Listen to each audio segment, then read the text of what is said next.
anaty heliko raha resy anyao izy onene zaho naveriveri quazako manate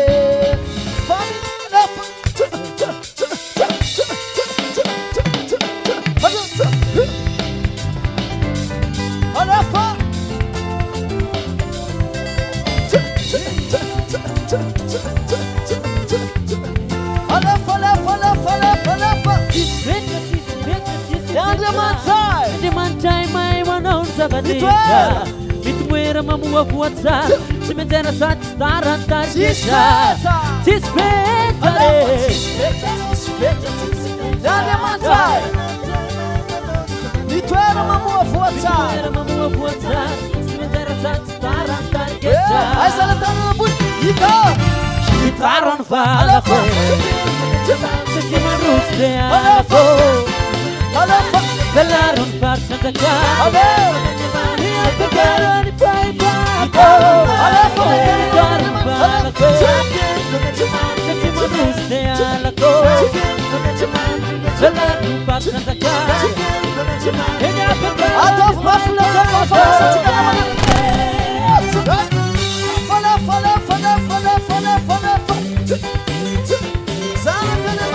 Sana kandemante sana kandina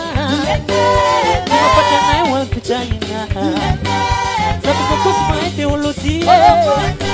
Mapatana ya may kafia Sana kaya tontin Adof mafna da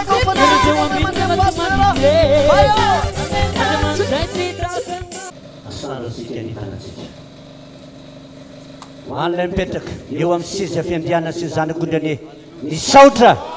ny dera ny laza ary ny voninahitra mandrakizay mandrakizay dia raina tompony anarana halleloia amen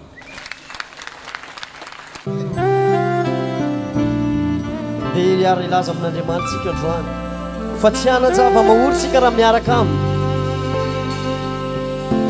halleloia iary ivavaka trany atrany io no laka no ety miampita itondranatsika makany fa kivikivy ianao fa toa ory avamana dia raiso mihitsy ny namanao amin'ny anaran'i Jesosy hoe andao ifanaiky ifanaiky ifandray tanana ataovy ambony tananao an'Andriamanitra iary vava tsy mivadika Andriamanitra